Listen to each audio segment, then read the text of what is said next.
parce que c'est l'amour qui est parfait. Pour des causes, ils le font pour des causes. Ça veut dire qu'on peut aller même jusqu'à se martyriser, se brûler, s'exploser pour des causes, pour des choses pour lesquelles on croit, sans avoir l'amour pour cela, sans avoir l'amour pour les gens en fait. Vous prenez quelqu'un qui vient s'exploser, pour une cause, en tuant toute personne avec lui. Il est un martyr pour une cause, mais est-ce qu'il y a de l'amour? Parce que l'amour ne fait point de mal. Lorsque vous prenez Jésus-Christ, quand nous parlons de son amour, de la profondeur de ton amour, c'est de par ce qu'il est et de par ce qu'il fait. Son amour est juste extraordinaire, incroyable, et qui est capable d'aller nous chercher dans les ténèbres les plus profondes, dans les situations les plus compliquées. Il me dit de te dire qu'il n'y a pas de situation dans laquelle son amour n'est pas capable d'aller. Écoute, il dit son amour n'est pas un sentiment, son amour n'est pas une émotion comme on le pense. Son amour, c'est sa capacité à te choisir chaque jour que Dieu fait jusqu'à la fin du temps. Sa capacité à te choisir chaque jour. Et ce n'est pas juste un choix qui est fait, mais aussi la capacité qui se retrouve dans ce choix-là à faire des choses pour toi.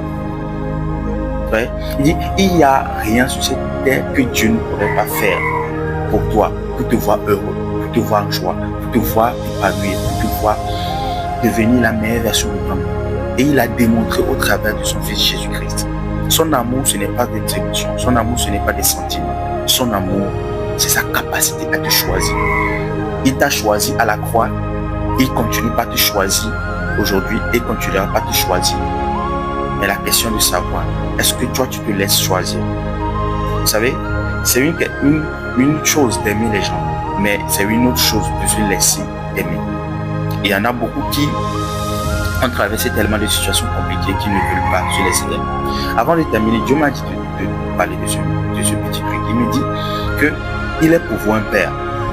Il est pour vous un père et un père n'abandonne jamais ses enfants. Un père n'oubliera jamais ses enfants. Okay? Un père ne peut pas changer ses enfants. Vous êtes rattaché à la vie et il continuera toujours à te choisir, à te choisir, à te choisir. Peu importe les erreurs, peu importe combien de fois un enfant a été prodigue dans sa vie. Quand il revient vers son père, il n'est pas le genre de père qui vient et puis te condamne. Regardez, il me donne encore cet exemple. Regardez Pierre, même s'il a régné Jésus, quand Jésus est revenu à lui, là-bas, il n'a même pas posé la question. Il a embrassé. Et il a confié des responsables. Jésus t'aime. Un amour incroyable, un amour profond. J'aurais pu continuer.